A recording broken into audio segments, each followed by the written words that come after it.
recording button. Hello, internets. We're live. We're that's Charlie over there, and we actually have Jesse on the stream as well, and he's gonna jump in and chat with us sometimes. And we're just gonna talk about stuff today. I think Charlie, you have you've prepared things. Yeah. He looks far more prepared than I realized I ought to be. I mean, off stream I found out he has a green screen, excellent mic. I told him he had well done hair. He said he didn't actually do anything. Yeah, I'm just born this way, Yeah. Good job, Charlie. Yeah. So, yeah, I wanted to take some time to ask you lots of questions, as I am a person who works in the tech industry as well. And I've only really been exposed to the tech scene in Toronto. Mm-hmm. And I did have thoughts about, moving into, Silicon Valley and seeing what it would be like to work in one of those big fancy companies. I was actually really planning to go there about a year and a half, 2 years back. I was doing interviews and prepping to go. Uh-huh. And then the whole pandemic happened. Uh-huh. So I just kind of canceled all my plans and actually just changed jobs to a different software company in Toronto. Mm-hmm. So, as someone who hasn't really, met anybody that has or that knows anybody that's currently working in those companies, I wanted to actually ask lots of questions about the culture there, what it's like. Mm-hmm. Maybe there's a little bit of a sense of elitism. It's like, oh, I am in those big companies, so I am smart and great and amazing. Uh-huh. Yeah. So, and just in general, what it's like on a day-to-day basis of working in those companies. So, like, from asking Sachi, I think she said that you were originally working for a company in Toronto for a little bit, and then you moved to Seattle for those big, amazing, like Amazon and all those kind of companies. Mm-hmm. Yeah. From your experience, do you feel like there's a difference in the culture and just sort of how work is being conducted in a Toronto base or non-Silicon Valley, non-FANG company versus others? Mm. Yeah, okay. Some great questions to start with. Well, why don't we do some history first? Sure. And also, I kind of want to know a little bit about you. What do you mind also? Why don't you give a little bit about yourself first? I want, because like you said, I'm from Toronto. I originally worked for a company there. It was one of the best companies I ever worked for. And there was a lot of questions. You talked about elitism. You talked about. I want to go into all of those things. Oh, cool. Yeah. But before we go, let's talk about you first, Charlie. Like, I actually almost know nothing about you. So why don't you introduce yourself to me as well? Sure. So I actually went to U of T studying business management. Uh-huh. And then on my third year university, when I was choosing elective courses, whenever I chose those so-called bird courses, the easy courses, Uh-huh. I would actually do terribly on all of them because I had zero interest in them, Mm-hmm. and I would actually never study. Mm-hmm. And I'm not a very studious person to begin with. So a friend of mine was like, "Hey, why don't you do some like computer science?" I've never programmed in my life. And she's like, "You like computers, just try it." Mm-hmm. And it just kind of came naturally to me. And I thought it was really cool being able to have the computer do what you say or type, right? And then that just kind of became a thing I just continued along with it. And my whole goal, going into university, was to have a job offer before I graduate. So I wanted to get into a co-op program. And the university I went to had a co-op program for comp sci. So I applied, Mm-hmm. and I got in. And then that's just sort of how my career played out. I did some co-op terms in Toronto. And then from one of the places that I worked as a co-op, I got an offer like a couple months before I graduated. So, my goal Mm-hmm. came true. Mm-hmm. And that company that I went to was Loblaw Digital. The, So I worked the at grocery store, right? yes, Okay. yes, Mm-hmm. the huge Canadian grocery store. So I worked there for 5 or 6 years ish. Mm-hmm. I just stayed there. I really liked the culture. I really liked the people there. What was But then that? What was the slowly, culture like? um, so very very laid back, very free. Hey, Richard. Rickles and Sachi Hello. joined. Hello, everybody. Hello. Um, Sorry for tardiness. No problem. There they are. yeah. So the culture's like it was very Yeah, inviting what's and up? free. Yeah. So the culture's like, what's up, Kent? Ken's here. Welcome, Kent. Um, We got a party going on. Charlie is giving us a little history lesson on himself. yeah. And I really like the fact that there was a lot of people that was eager to teach. Mm-hmm. And it At was Loblaws? yes, Mhm. right. And I found lots of great people that I thought were very great developers, and I wanted to learn from them as much as I could. So I stayed there for a very long time, maybe a little bit longer than I should have, because I got too comfy there, right? Mm-hmm. And then slowly, one by one, those people started to leave the company. Mm-hmm.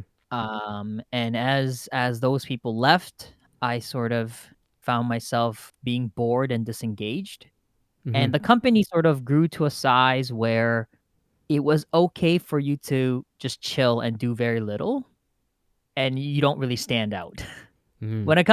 When it started out, the company was very small. The tech team was small, and it was a pretty close group. So if you are slacking, it shows. Mm-hmm. But then once the tech team grew to like 100, 200 people, you could sort of disappear into the crowd and you don't really have to do much, Mm-hmm. right? And especially if you've been there for long enough, you've sort of built a reputation that you can kind of get by, Mm. right? Or So that I you leaned on don't, that. or that Yeah, you go don't ahead. have to like prove to anybody anything anymore. That's also a nice Yeah. thing about being Yeah, established. you just show up to a meeting and you just say a couple stuff that sounds smart, right? Or you know the product so well because you've been working with it for so long that you can make good suggestion versus all the newer people that came in, right? So I did that for a little bit, and the biggest thing that I struggled with working in tech was sort of the decision that I needed to make of staying in the technical path of going further into like senior dev, staff developer or whatever, right? But like I told you in the beginning, I came from a business background. I see. So I always found myself a little bit disconnected with the really, really technical folks Mm-hmm. that live on like, what is that, Reddit or ycombinator.com or something. I've never been there. They're really up to date with the newest technology or who IPO'd or who's doing a round of funding or whatever, right? They always talk about Peter Thiel and all these like big people. I don't know who they are. I have zero interest in who they are. Mm-hmm. And I always felt like there was like a different group of people and I couldn't really relate with them that well. And whenever I spoke with them about like development, I felt like there was always a level of like, these people are smarter than me, or these people know way more than me. And these people have been interested in tech from a very, very long time. So me just coming in third year university, I felt behind. Mm-hmm. And I didn't know if I could catch up, right? Mm-hmm. But a lot of people told me maybe you should look into becoming a product manager. Maybe you should look into becoming a TPM. Uh-huh. And one of the people that I really looked up to told me, I've worked with you for a long time and you might actually be a good fit as an engineering manager. So why don't you try that? Mm-hmm. And I actually tried to, have a role change in the organization I was in, but they told me that they didn't really see me that way and they weren't really willing to take a chance on me. Mm-hmm. So I left for a different, smaller company that allows me to be an engineering manager. So I've been working as an engineering manager just about a year now. Mm-hmm. And I don't necessarily know what my role is, Mm-hmm. but I am doing everything I can to make sure the tech team that I work for delivers and is organized and is able to come up with solutions that make sense, you know, Mhm. and just sort of managing my way as I was the first engineering manager hire here. So, like for me, I don't have an example to follow. It's just me just sort of learning on my own and asking a lot of my friends or peers that I've known from different places that has engineering managers to try to get an idea of what that's like. Um, and yeah, I've been managing. I think I've been told I'm doing a good job, but it's tough to know really, right? Yeah. Yeah, I know what you Right. mean. So that's actually one of the like the motivations on trying to have this kind of chat with you, Hmm. because on one hand, I want to learn more about you and what your career has been like, and another hand, it's also to learn about what an engineering manager should look like, or what you expect of them, Hmm. or things like that. Because I think when in doubt, learn from the industry leaders. Okay. Yeah. Okay. So that's my spiel. All right, that was great. Okay. Um, yeah, where to start? There's a lot there. I want to make sure I get to all the interesting things I thought of as we were talking about it, but I'll probably miss a few. Um, Manual skills are important, uh, Tyrone says. Um, so let's see. Let me do my history real fast then. Yep. Went to U of T. Got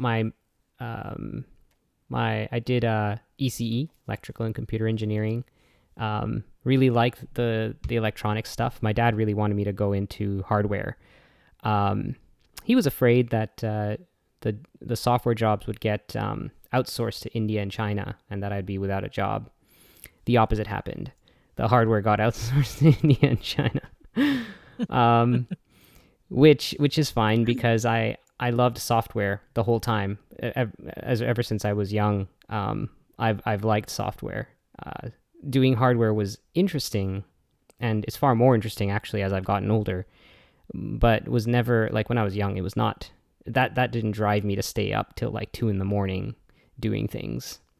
But anyway, got my master's at U of T, and then I worked at a small shop in Toronto called Maxion, and we caught people who stole cable. But we wrote software that did that anyway. We didn't go around actually like handcuffing people.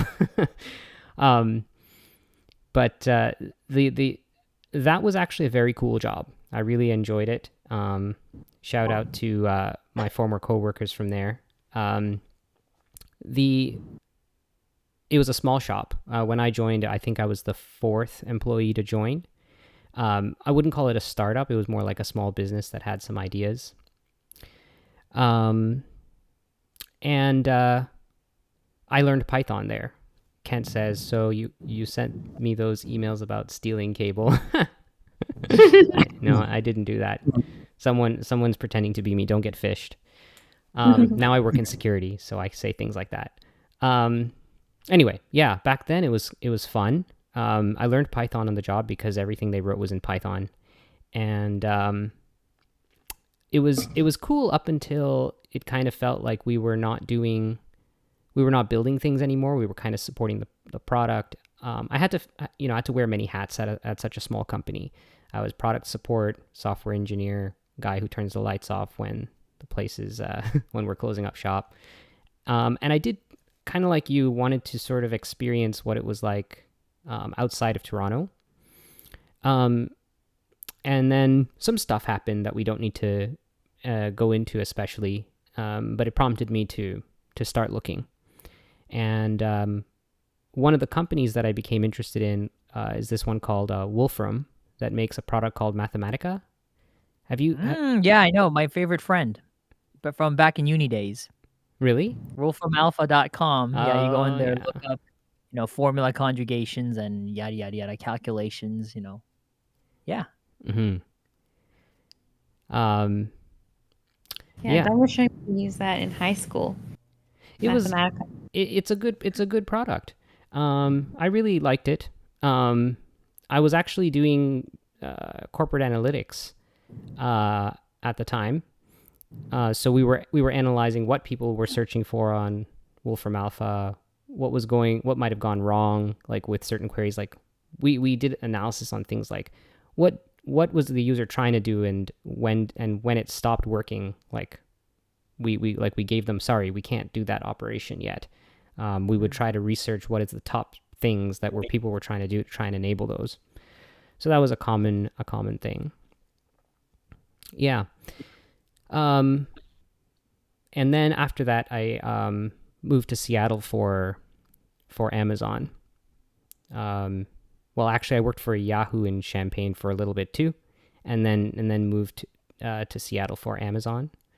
And for the last 4 years, I've been at Google.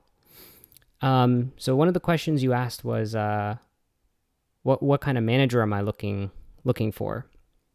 Yeah. So the answer to that question is, it has changed over time. And it depends on which company.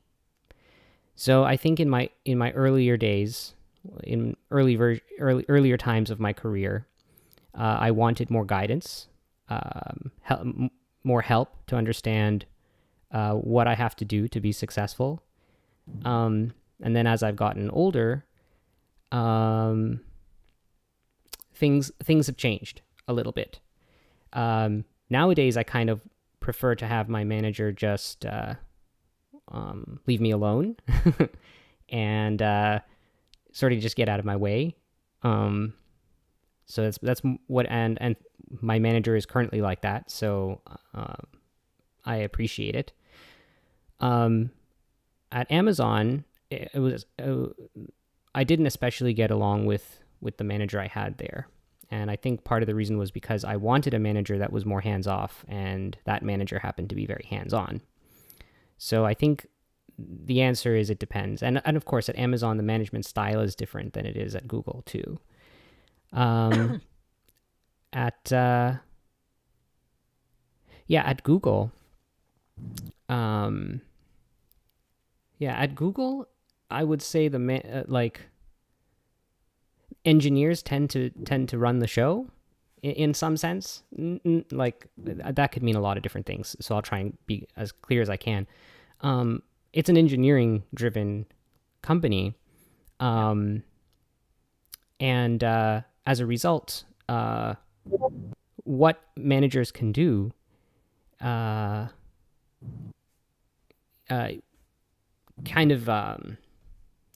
sorry, one sec. There's Jesse's asking a question. The answer is I don't know, Jesse. It does seem like that.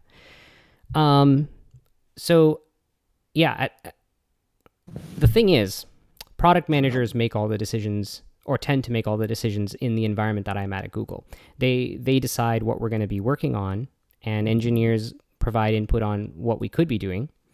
But our actual managers don't actually do that kind of work. Their focus tends to be on hiring, staffing the team, and not even setting like the direction of the team.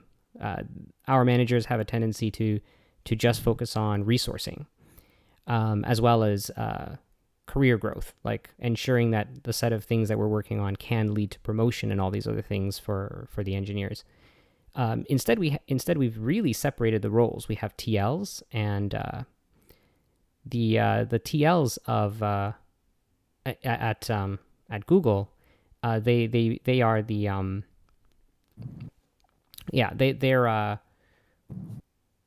they're the ones who kind of set the technical direction for the team. What's a TL? Team lead, I guess? Sorry, tech lead. Using some Tech lead, okay. Yeah, we're already into acronyms. Apologies. Yeah. Yeah. So that's what it's kind of like here. Yeah. Well, what were some of the other questions you had? You sort of brought up that I didn't answer yet. So like I actually wanted to ask a little bit further into one of the things that you mentioned. So when you had your managers from previous and your current manager, I guess, do they come from a technical background, or are they non-technical? My managers so far have been all they've been primarily technical. So like at Google especially, like almost all the managers have an engineering background. At Amazon as well, that tends to be the case. Even at Yahoo, actually, it was like that. Actually, no. Now I'm realizing everywhere I've worked, all of my managers have been technical, like have had at least some amount of technical. A lot of them that became managers, though, wanted career growth in a direction that wasn't purely technical, though, and because there's different paths, right, to getting the things you want in your career, and it often depends on the kind of person you are. Yeah. So do you mind if I comment real quick? Yeah, Jesse. Sure. Sorry, Charlie. I apologize for no problem. Go ahead. I want. Yeah.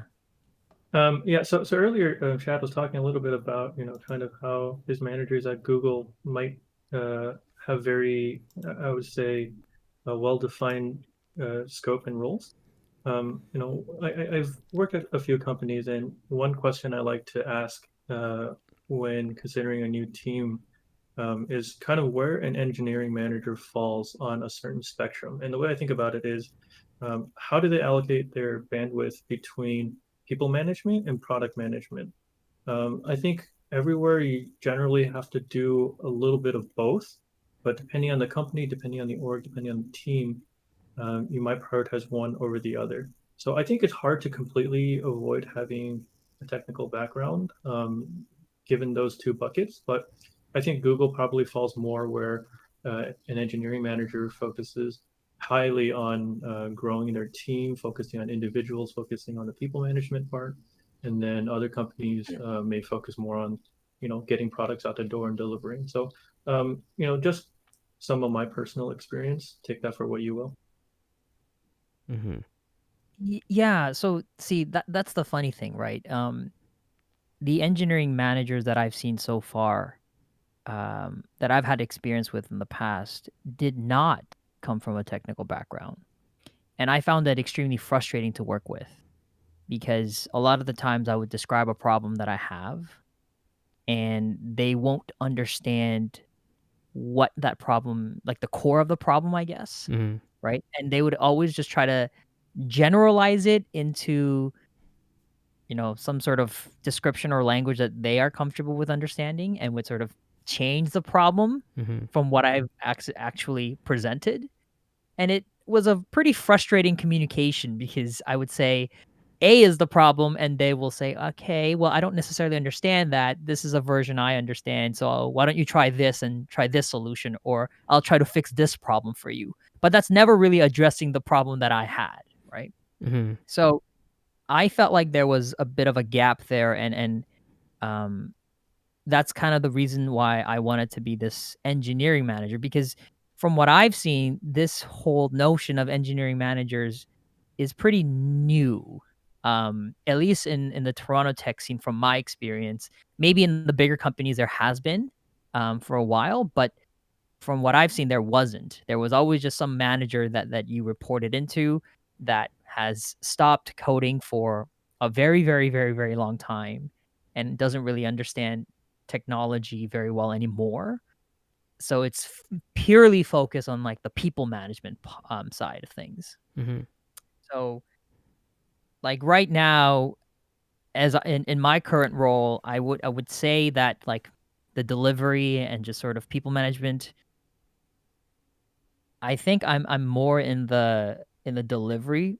It's like 70-30, I want to say now, right? Where there's less focus on people management. It's more on the delivery of product. Mm-hmm. And I wanted to understand, like I said, I think I keep repeating myself here, but how engineering managers in those mainstream companies, how they operate, how their communications with their direct reports are like, what kind of stuff that they ask, Mm-hmm. and then how they are able to add value to your career, right? Because your manager's there to grow your career or help you get to where you want to get to. At least that's how I look at them. Instead of people who tell you what to do, is not how I look at managers. Is people who help you grow. Yep. And so I want to know how they're able to add value to to your career. Yeah, well, I mean, it all depends on the constraints. In some sense, like depending on which company you're working for, what is valued by that company can differ, and so often the way that the company is structured, what gets rewarded, in other words, is what will shape how your manager helps you in your career. So it's not always going to be the same, right? And those constraints will vary from company to company, which means that your strategy for how you help an employee be successful in one company may not be a viable strategy in another company, if that makes sense. So like at Google, for example, technical expertise is valued. That's it, when people are up for promotion, they'll typically go over what was your technical contribution, right? And that will matter a lot more than how much impact your feature had, how much money that feature made, among many other things. And so as a result, some people who have lots of impact across the company can, the things that they've done may not have actually been the best thing for their career. And so their manager might try to steer them towards projects that are more technically oriented, more like very strongly technically More exposure? oriented. Pardon me? More exposure? Like a project that you work on is has more use or has more exposure than some niche small thing that your project is, right? Like, is that one of the ways that they would steer you? Work on project A versus B? I think they would try to steer you towards a project that's more complicated, more technically complex. Okay. I'm the kind of engineer who kind of likes to go after the low hanging fruit, find the things that have the most value for the least effort. But that's not always the thing that you want to focus on if your primary goal is career growth at one particular company.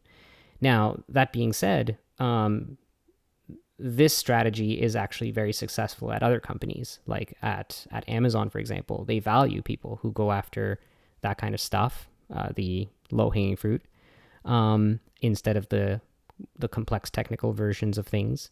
And when I say complex, I don't mean like complex for the sake of complexity. I mean like, nice general solutions to problems, as opposed to quick hacks that achieve the goal, right? Yeah.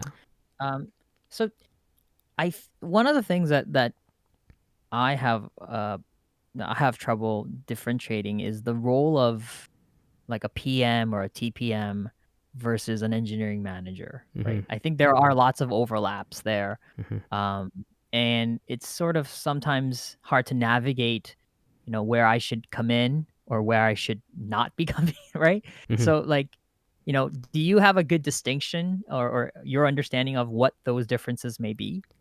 I do, but I only gained it recently. Okay. It's an interesting. So let's go over the different roles that I think people tend to have. There is the individual contributor. Those will be typically the engineer. Then you'll have a technical lead, TL. I've used that term.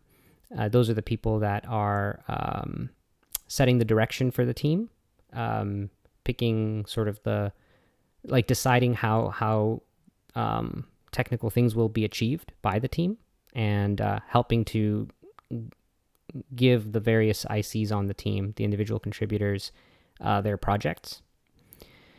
Manager is primarily about resourcing of the team and career growth of the employees on the team. They also sometimes do some other things, but managers don't typically need to be technical. They can be, though, and the engineering managers, it's better for them to be technical, but because there's a TL as well, they don't necessarily have to be. Then there's PMs, product managers. Those people set the direction of the product. They decide sort of what features need to be implemented. They try to understand the customer essentially. And then there's many people around them that help them do that, like UX, user experience research. They're going to go and do user studies to understand how customers interact with the product, and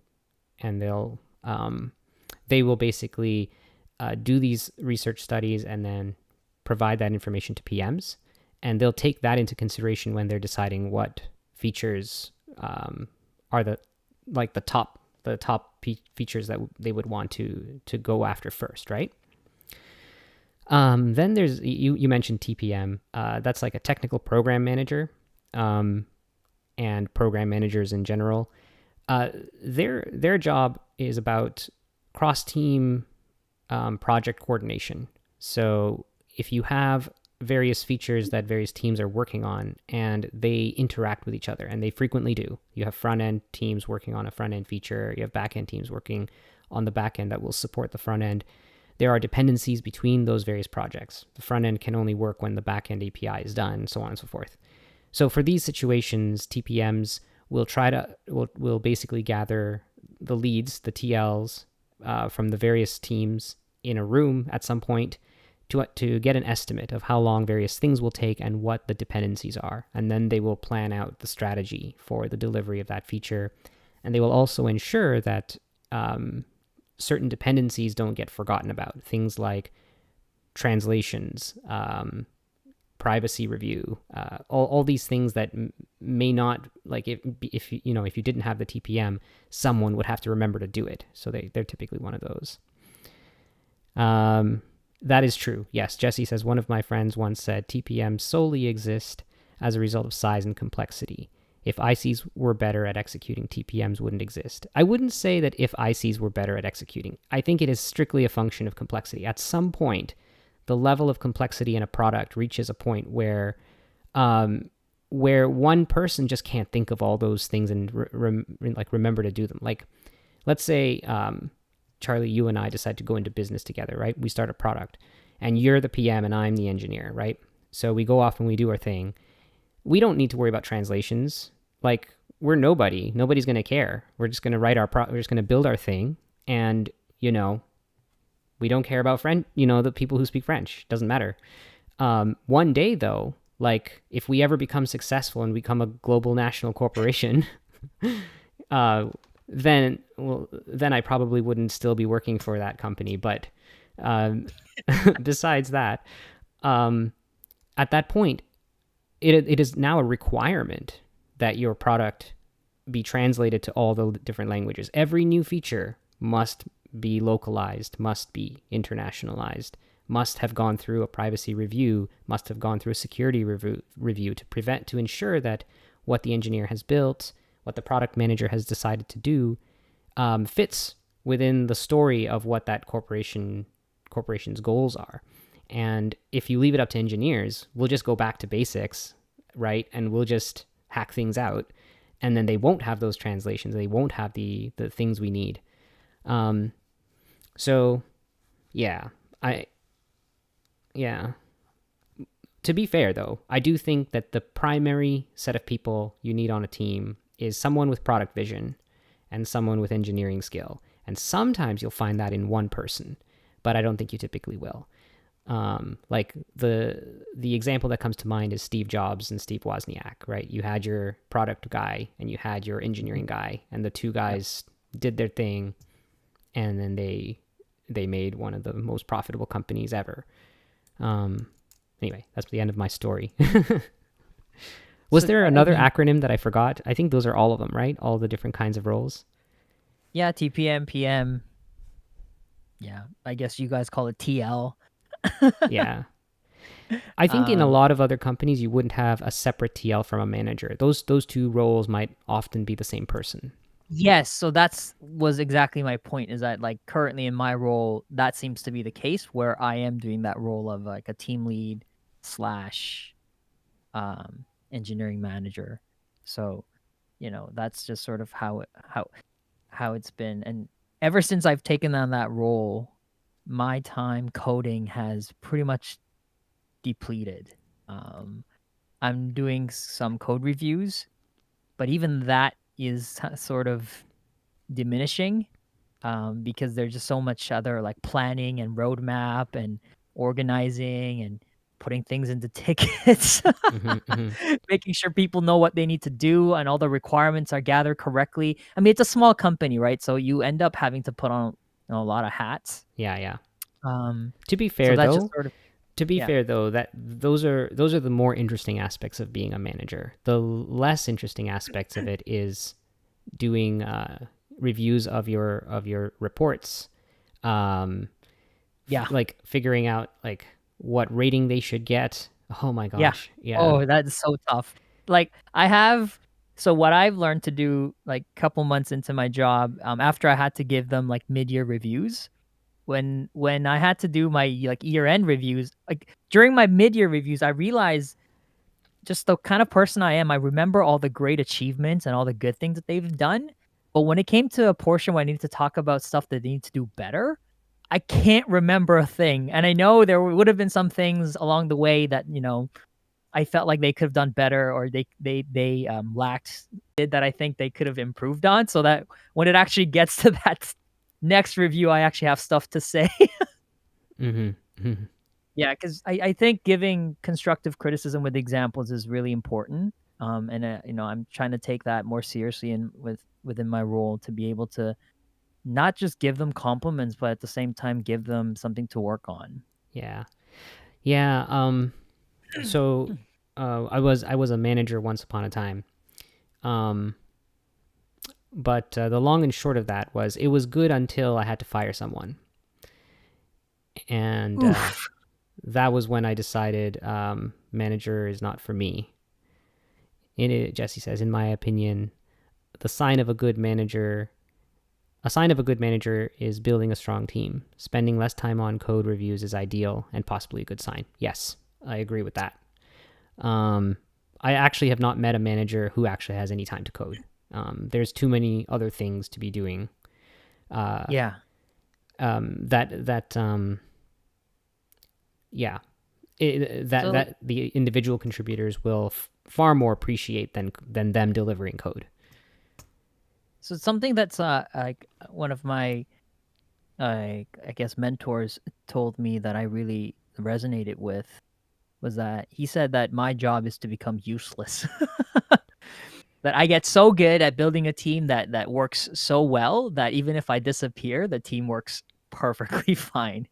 That's true about any role, actually. But it needs to often be told more to managers because managers often see themselves as needing to lead at a technical level.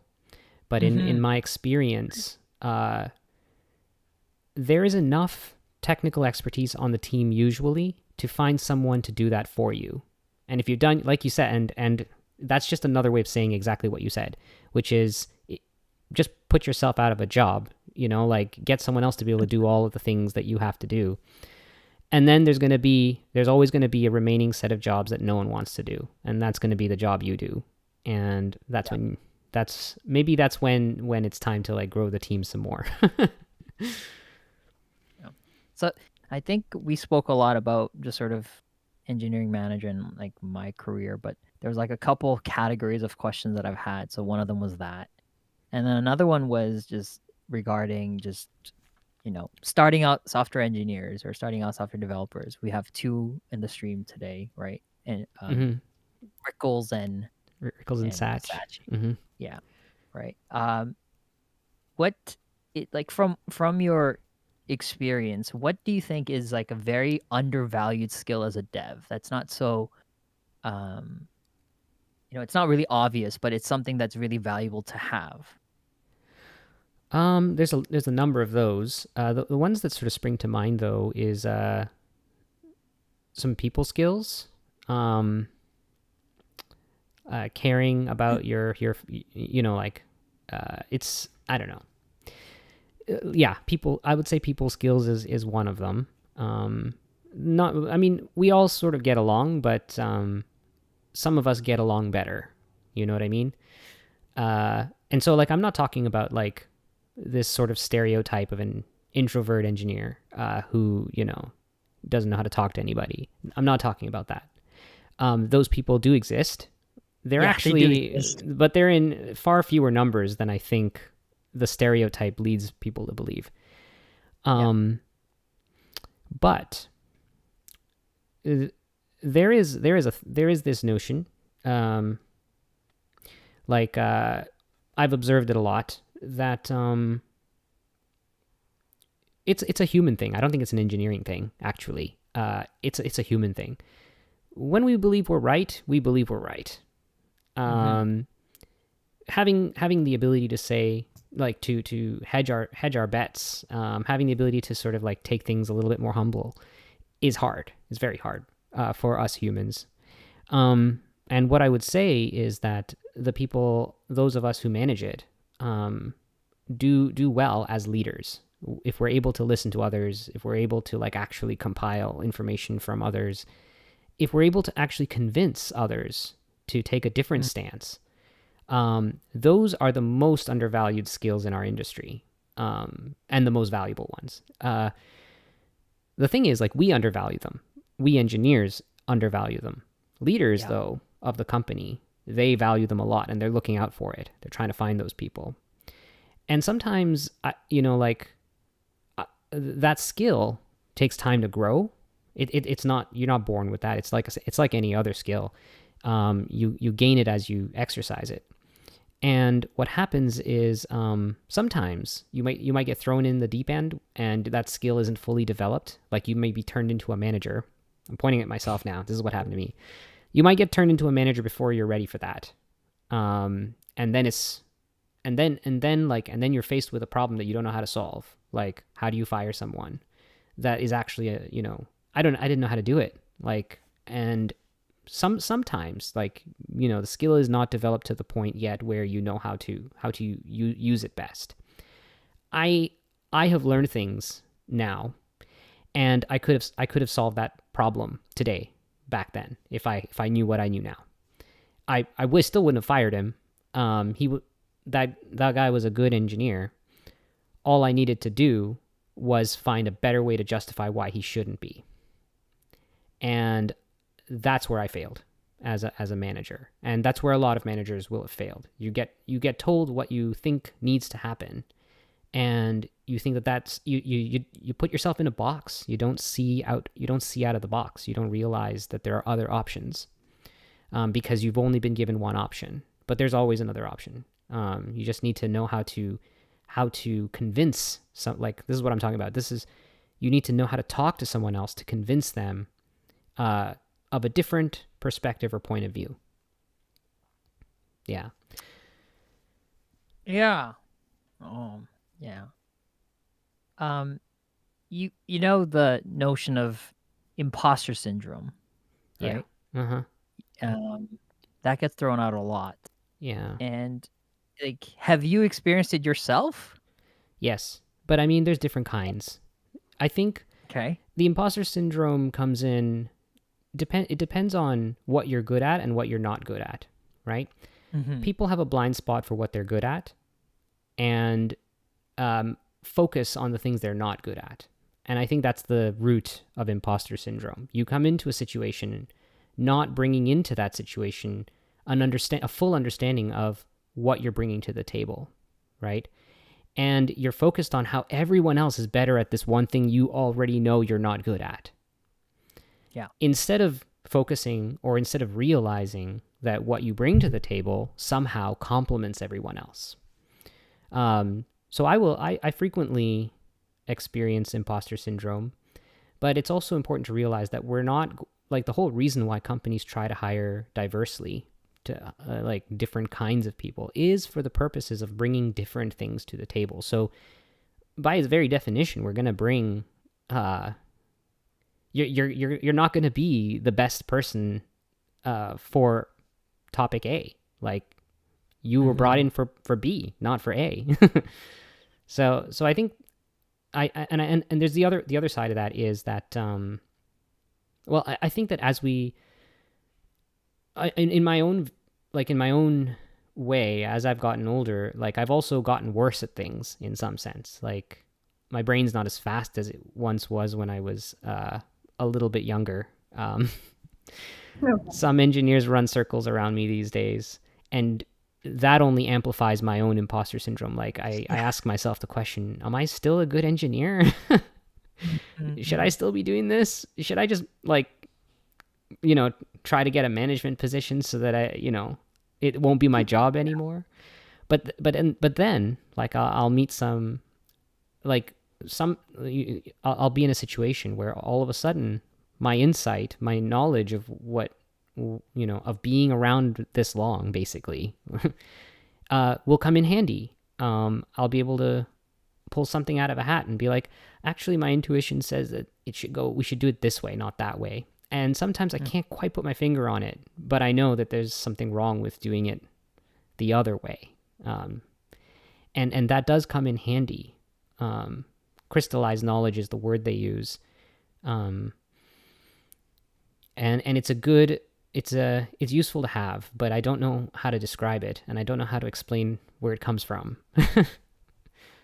Yeah, like I struggle with it a lot too. A part of me believes that I ran into management because I did not think that I was a good engineer. But throughout my career, the only person that's told me that I'm not a good engineer is myself. Mm-hmm. Nobody else has said that to me, but I always feel like I'm not, because everybody else feels so much more smarter than me. They seem to know so much more than I do. And it's always been something that's made me to a point where I regretted choosing my career path, where I wanted to quit being a dev. But I had a fellow dev that sort of talked me out of it. Mm-hmm. I was going to go back to business.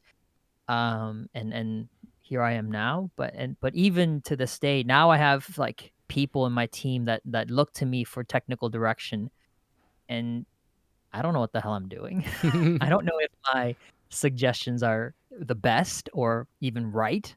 I don't know what kind of weaknesses it has, and I wish I had the time to really think about it, but a lot of the times, because things are moving so fast, I just have to make a decision for people and just own it.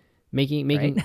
I agree, making a decision is the way to go. But one thing you say there that reminds me of a thing. When I was young, I wanted to, I'm still young, I'm not old, but like when I was younger, I had this notion that I really wanted to go to grad school because all the smart people are there. I want to learn stuff from the smart people. That's what I'm going to do. And I went to grad school, and there was only two kinds of people there. And one of them, they were just more people like me, right? Nobody was like this genius guy that I could learn from, the one that I'm looking for. And what I've come to learn is, what I've come to realize anyway, is that if they do exist, I've never met one. There are very smart people, no doubt, but not the kind that I imagined. The ones that would be my mentor, the ones that would like teach me the ropes, like I'm an apprentice and they're the master. That I haven't come across. I've only come across people who are basically like me, know some things, don't know some other things. I'm able to help them in some way. They're able to help me in some way, and somehow we muddle through. That's that's my experience for my entire life. Now, at Google, there are some well-known rock stars, like even outside of Google. What's his name? The guy who built like all the things at Google. Man, his name's not coming to me. Maybe chat knows. Is it the only L10 or L11 engineer or something? I forget his name. Yeah, that guy. There's like one guy in that level, right? Yeah, that guy. Is that who you're talking about? Uh-huh. Yeah, I can't remember his He name. often shows up in the news, and I'm sure he is probably really, really smart. But even so, he never would have been the mentor that I'm imagining I would want, right? I mean, like who has? That's his name, Jeff Dean. Thanks, Vince. Yeah. Ah, yes, Jeff Dean. Yeah, Jeff Dean. Everyone knows Jeff Dean. And there's even internally at Google a thing like how many CL, like what's your CL distance from Jeff Dean, where CL is the term we use for change list. And what it is well, basically like, you do a GitHub pull request. Internally, we call that a CL. And yeah, there's like a CL number, the Jeff Dean CL number. It's like, so you have people review your CLs and then they have their CLs reviewed. It's like, what is the distance between those pairs of CLs and Jeff Dean? Yeah. So anyway, yeah. Even Jeff Dean, I don't know that I would necessarily want him as a mentor. Like, would he even have time for me? Like, I doubt it. Yeah. Yeah. Yeah. But more importantly, I think that like it's like I said though, there's like different skills you bring to the table, right? I like the low-hanging fruit. I want to go after that. I want to go after the stuff that seems easy, incremental. I'm not interested in building the next amazing database system that solves all the problems. That's like, you know. Anyway, yeah, sorry. Go on. What were you going to say, Charlie? Like, I think being a mentor for somebody, actually, it's less about how much knowledge you have and more about how much gap you close. Because the person that you're talking to understands only a handful of things versus how much you know. And so there's a gap. And I think good mentors, in my opinion, are those people who are able to bridge the gap to let you understand how you can get to my land of understanding. And I right? think There are people who just kind of like tell you stuff. Yeah. It's like, this is what I know, and this is what it is. Now figure your way out to get to here. And there are people who bridge the gaps. I know people who like the style of just like, give me answer and I'll figure my way there. I'm not. I get lost and I get really demotivated. But yeah, in my opinion, those are what makes good mentors. That's true. Well, those kinds of people they also possess a skill that is I guess different. It's another skill that might be undervalued in our industry. The ability and interest in mentoring. Yeah. Sure. So that's another you know, that's another one, I would say. Yeah. Because there are some engineers who, you know, who I guess it might depend on who you are. Like some engineers learned without a mentor, and they, like for example, prior to computer science being taught, it used to be only taught basically like end of high school and later, right? But more and more now we're seeing logic and procedure and following recipes, as it were, getting pushed earlier and earlier in education, right? Yeah. But a lot of the older folks in our industry got here without, like, they did it all by themselves, right? Yes. Because they didn't have anything else. They had to, like, they just had to have the interest, and then they go off and do it. And more, like, now that we know, like, how important this particular skill is, and seeing as it's in so short supply, there's a lot of people now studying that in school, and they're trying to teach it earlier and earlier, right? But I would imagine that some of us, the ones who really care, like just liked it, may not have seen how it could be taught, right? And so the oldest among us might be teaching, their method of teaching could be the same way that they learned, which was like, I mean, I remember when I was first learning to code, I had almost nothing. Internet didn't exist. I had a book on BASIC. You're dating yourself right now. Yeah, but not by much. Not by much. I know that there's older engineers than me. Maybe they're not watching the stream, but they exist. The moment you said the internet did not exist, some people were like, what? There was a time like that? I think almost everyone here was around for when it didn't exist. No. True. To be fair.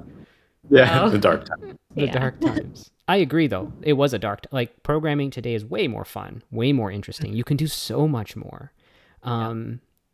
Building things for a phone? Yeah.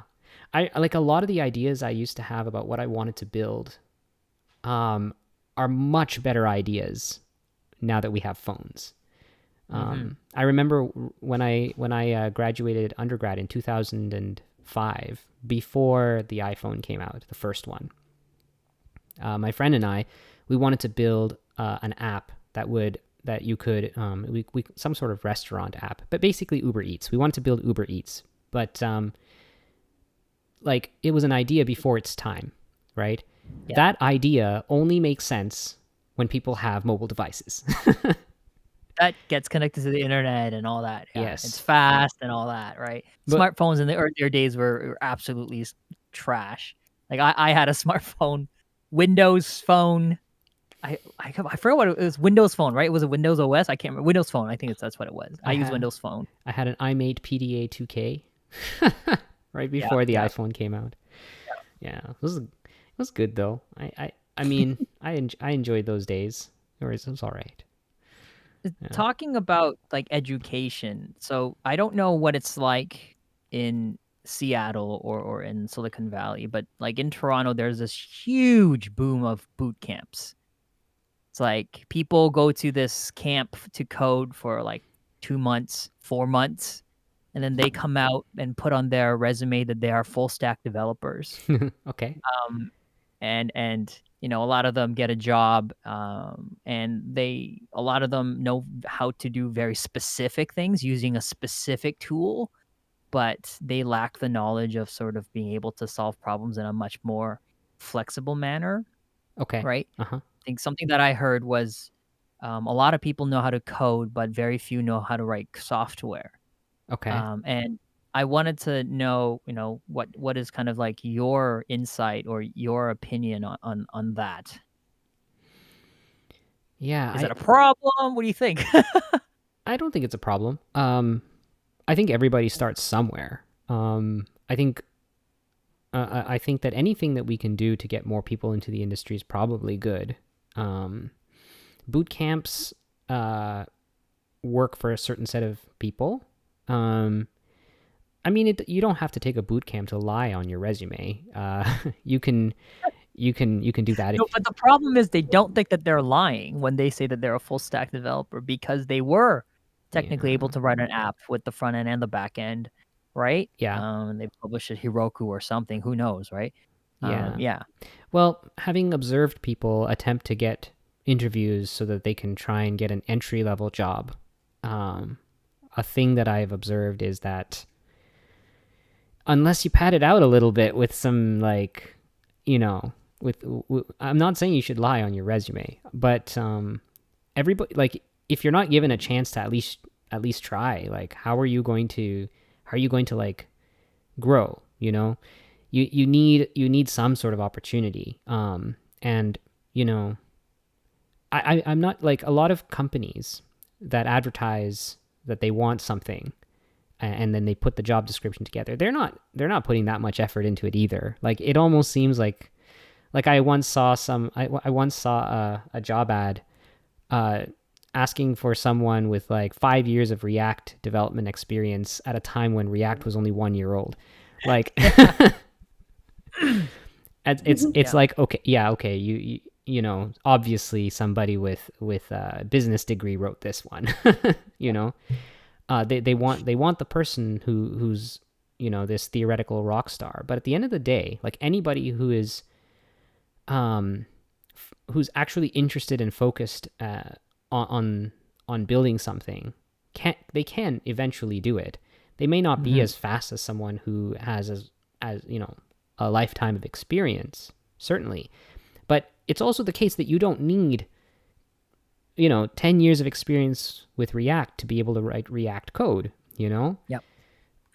What matters more is that, yeah, I mean, it goes both ways, basically. I'm not trying to argue that those people that are graduating with a, you know, 3 months boot camp are going to perform extremely well, but they are trying to start somewhere, and I don't fault them for that. They should start somewhere. No, definitely not, right? Yeah. Like, have you personally ever worked with somebody who's graduated from a boot camp? No. So I think that's where the difference lies. Okay. Because I have personally worked with people from that kind of education. And again, I don't fault people for trying that and trying to, you know, change a career path and start it out. Like, I think that's a great thing that they're doing. I think the problem is their attitude coming in. They seem to think that they know way more than what they actually do. Hmm. And they don't want to ask for help, and it's even when help is given, they're not very good at receiving it. Mm-hmm. I've worked with quite a few people that came from a boot camp, and I've seen couple that turn out great. So I know, those go-getters that are self-starting exist, but vast majority of them has been detrimental to the team's morale and just sort of it actually added a lot more. It actually took away value more than add. Like, there were a lot of times that people needed to essentially just code with them. Mm-hmm. And while doing so, a lot of fundamental questions would come up, and you would have to answer those. So And for I the don't know if that's fair. so Yeah. for the record, I have worked with other people that were not good engineers.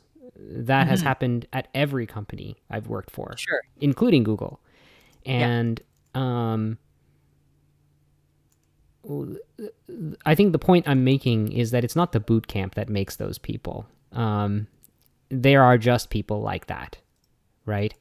And what I would say is that, like, there are some people who knowledge is an interesting thing. Like, it's almost you need to learn a lot of it to realize how much more there is to go, and how much you don't actually know. Like, there's a saying, I forget. I think I know what you're trying to say. A little knowledge is a dangerous thing. Drink not of the Pierian spring, for there shallow draughts intoxicate the brain, and only drinking largely sobers us again. Wow. That's the quote. Damn. Oh. Knowledge dropped. I was never going to come up with that.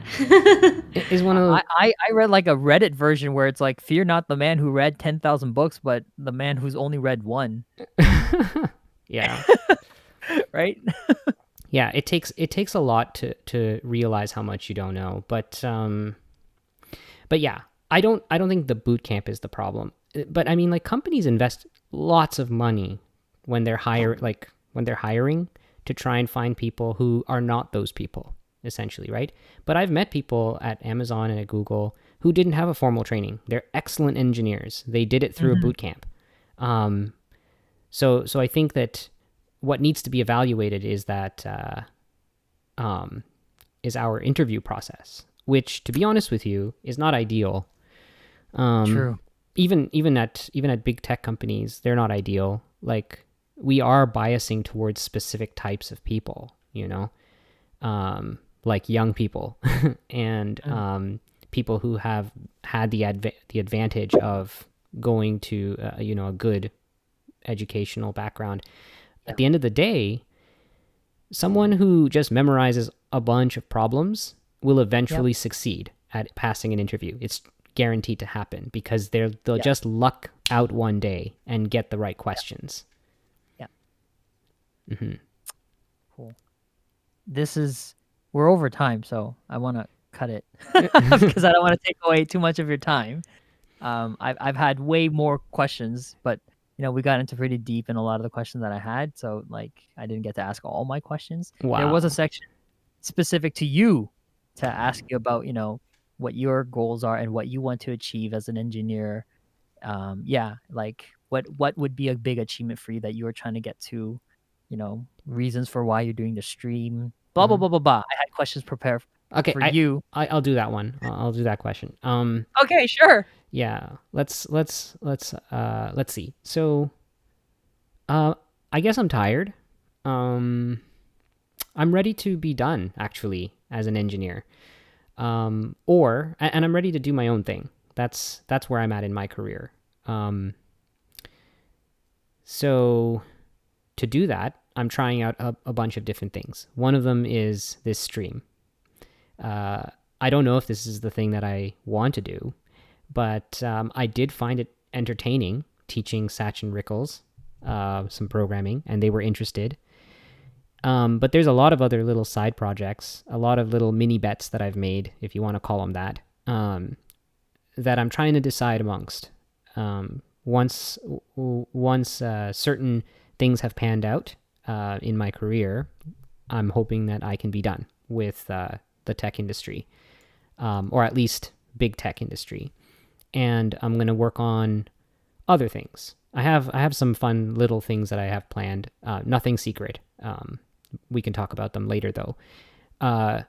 And one of them is a little. I have a whole bunch of small little software projects that I want to work on, and the thing is, I believe that I can provide value in this world. That is not often, that maybe doesn't necessarily make money, although it might if I put some effort into it. Like, for example, I want to make a music program. Guaranteed the music program's not going to make money, but I want to, and I think it'll be a valuable thing to have made that people can use. And I would make it free. The other thing I want to do is there's a bunch of interesting open source projects that I want to contribute to, and I can't because I work long days and then I get tired after.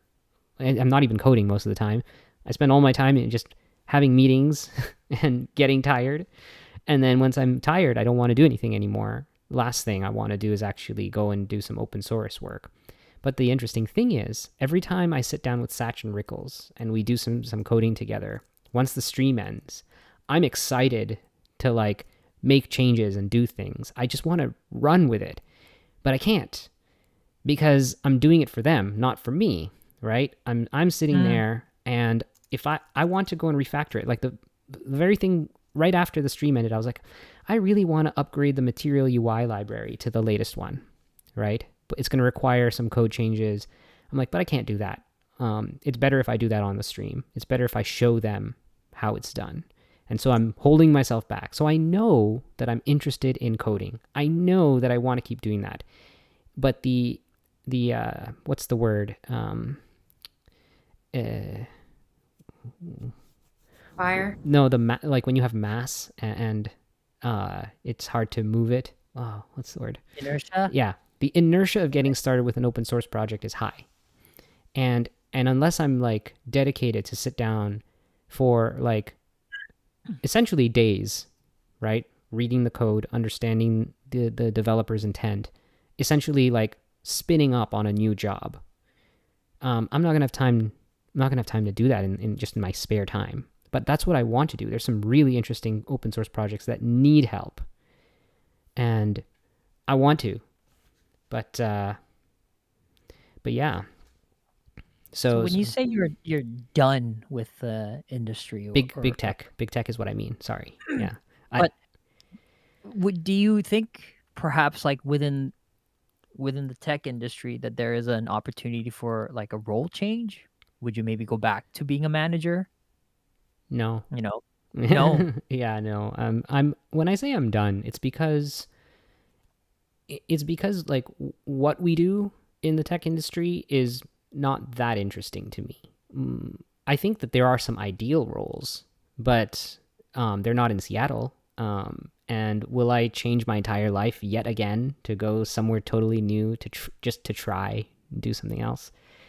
Probably not. No, not anymore. Like not after as many experiences as I've had. I worked on Alexa, which was actually a very fun thing to work on. Worked on a bunch of different interesting projects. And I've realized that the only way that I get what I want is to just go and actually do what I want. You're a maker. Maybe. Well, I think all engineers tend to see themselves this way as makers. But I want to make my own thing, right?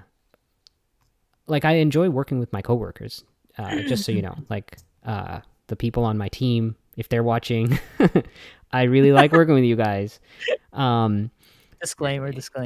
It's not a disclaimer though. I do like working with them, but it's not what I want to do for the rest of my life is basically the gist of it. And when I think about what it is I do want to do, I don't know the answer. I don't. But I do know that since I know that it's not this, I can't just keep doing this, right? I should be doing something different. So that's the idea. Like, I guess, that leads me to a different question. It's like, when was the last time you felt like you've achieved something great in your role? Oh, it was very recent. We launched a new feature in Google Cloud Security that that does some stuff. The reason why I don't find it fulfilling is that it's a lot of work to get very little done. And that's how it is. The bigger the company is, the more it is like that. Like one friend put in months and months and months of work to add Chrome tab groups. I don't know if you've seen it. Yeah, I use it now. Yeah. Months and months and months and months of work, and and there's still so much to do. I don't want to say her name because I don't want to embarrass her or anything, but it like put her on blast. I think that those kinds of things are great. I think that was the most amazing thing actually that I've seen done by an individual at Google in recent days. Like that was actually done by one person over a period of months. But like most features that we launch are tiny and take teams of people to do. Yeah. And I would rather I kind of want something else. Yeah, that's the gist of it. When do you see the stream ending? Like this session with Sachi and Rickles, when do you think, like this is good? We're at a good point. Now go off, my offsprings. When do you think that point is? Can you see it, or do you think this is something that you want to keep doing regularly for a while? Yeah, I don't know where this is going. This is an experiment. I don't have a plan to end it. It's sort of like, let's evolve this thing and see where it goes.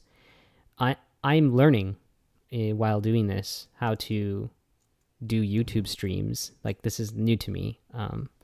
I'm sort of learning how to teach as well. I've taught before, but I'm learning to teach different. Because like the goal of these streams is not just to teach. It's to teach and be interesting on YouTube. Which is an interesting additional constraint. And do it live, right? I mean, I think that's hard, having tried it. But I don't have an end point in mind. I imagine actually I will just keep doing this until Satch and Rickles get tired of me. Not the other way around. We're going to build an app, and then when the app's done, we're going to build another one, and we'll just keep doing that until we sell something. And then I can... it in the Play Store or App Store? I don't know. It's up to them. You could publish it. We could, but it's up to them. Yeah. Like the intent here is like, they're the drivers of the product. I'm the person who enables them. So whatever they want it to be. I have to say, I'm a little bit more interested in the poker game at this point. but Livre Journal is, I think is fun too. It's just that I've had, like, off stream, I've spent significant time thinking about the correct engineering of the back end for the poker game.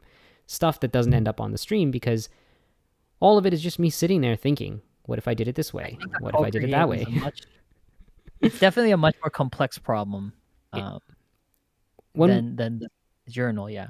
Well, and the thing is, like, after I've spent all that time thinking, and then finally we come on stream, all I'm doing at that point is I'm not thinking anymore. I'm like, here is my conclusions of having thought about it for a week. and then I just drag them along. Here's what we're doing. You're like, they didn't go through the same thought process as me. But I don't expect them to, because like they're at the beginning of learning how to problem solve. They're not at the part where it's like, okay, which tech stack will actually solve this problem and make it easy for us to work on it. And I would love to be able to try and teach that. But I don't know how to teach that because it took me... There's no stream that I could do that would last a week that anybody would pay attention to. I think you'll be really happy when one day you like, okay, this is what we're going to do. We're going to implement it this way. And then Sachi and Rickles will be like, I don't think that's the right approach. How about this? That may happen. That's what the Padawans have surpassed the master. Mm-hmm. That one instance. Yeah. Wait for that one interchange. Yeah. I think I've kept you long enough.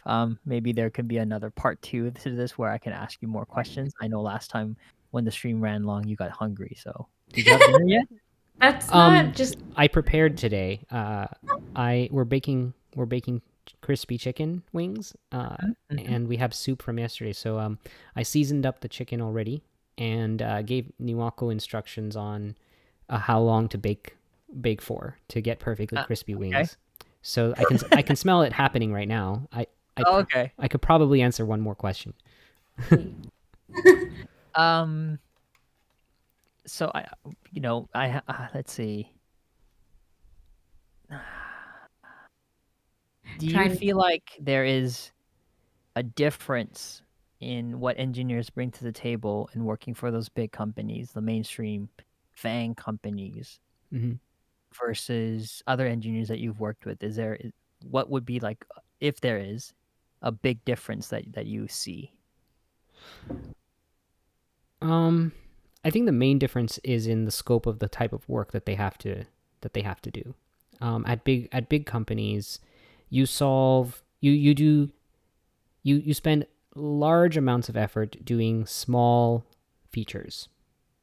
That's what it's like at a big company. So not necessarily in terms of the work that they do, but I'm talking about the dev themselves, the engineers themselves. Do they bring something unique and different to the table versus anywhere else, or do you think under the hood we're all the same? At Google, Amazon, or otherwise, we're all the same. Some of us made it through the interviews, and some of us didn't. The second one. Yeah. The second one. Yeah. We're all basic. Well, I think the interview process does select for has a tendency to select brighter engineers, but at the end of the day, like, you may have had a good day on that interview. I feel like I had a good day on my interview day. It was a better day than usual. Okay, go ahead. Yeah. So I think to an extent it's luck of the draw. But the other side, like, I mean, it depended on what questions I got. It depended on whether I was prepared for those questions. It depended on how I answered it. So, yeah. So do you think the sense of like elitism? It's a thing. Doesn't. It's a thing, but I don't think that it's necessarily. It's not something people should do. Yeah, like. But it is a thing. Yeah, there's people who definitely think, like, it definitely is good for one's ego to have gotten through the Google interview, and to be working at Google. Like, I won't deny that it gave me some validation. I think though that some people might take that a little too far and it might lead them to think that they're somehow extra special because they did that.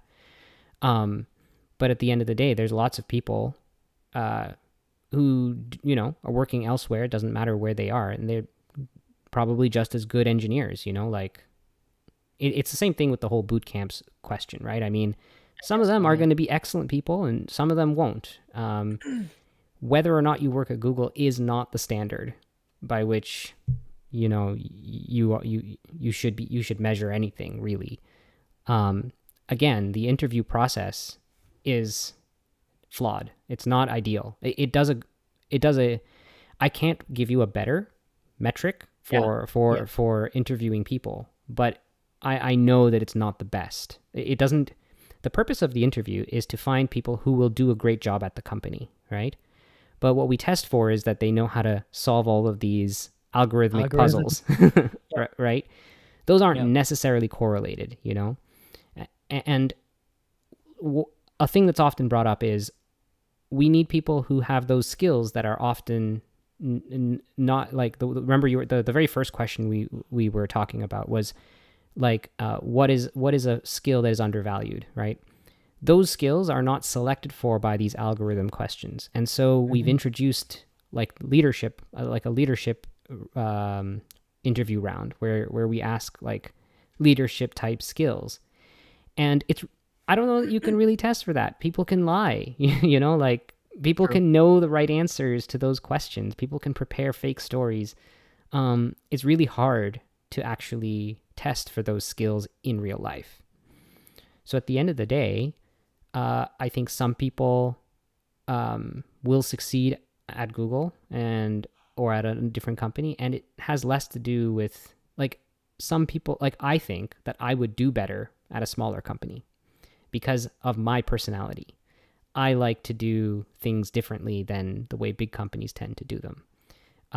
But other people like really focused problems. Some people are like that, and Google has hired those people too, and they love it at Google. It's like it's the ideal situation for some people. So Maybe it's time for you to come home, come to a smaller company in Toronto and run the show. Run the show. Run the show. I'm sure you have Google and Amazon on your resume. People will throw cash at you until you can't hold anymore. I mean, that's kind of what's happening right now. I'm sure in those companies, I'm sure Canada can't match it because it's US dollars to Canadian rubles, but Canadian rubles. yeah. But honestly, if you are feeling kind of like done with the industry or big tech, I think that might be a really good opportunity for you to come here and feel things out and look at what a disaster it is and all the low-hanging fruits everywhere. 'Cause that's kind of what I'm doing here right now. I see. Yeah, I don't know. I think ultimately what I want to do is give something back. Like I've done things that I'm happy with where I've got to in the whole career thing, and I don't need that anymore. So the whole idea of contributing to open source or teaching online or these other things is a notion of giving back. That seems more interesting to me at this point in my life, and it might not be the thing that I want. Like maybe I'll do this for 2 months and be like, what did I do? I need my job back. And I'll go back to my manager like, hey, can I have my job back, please? You never know.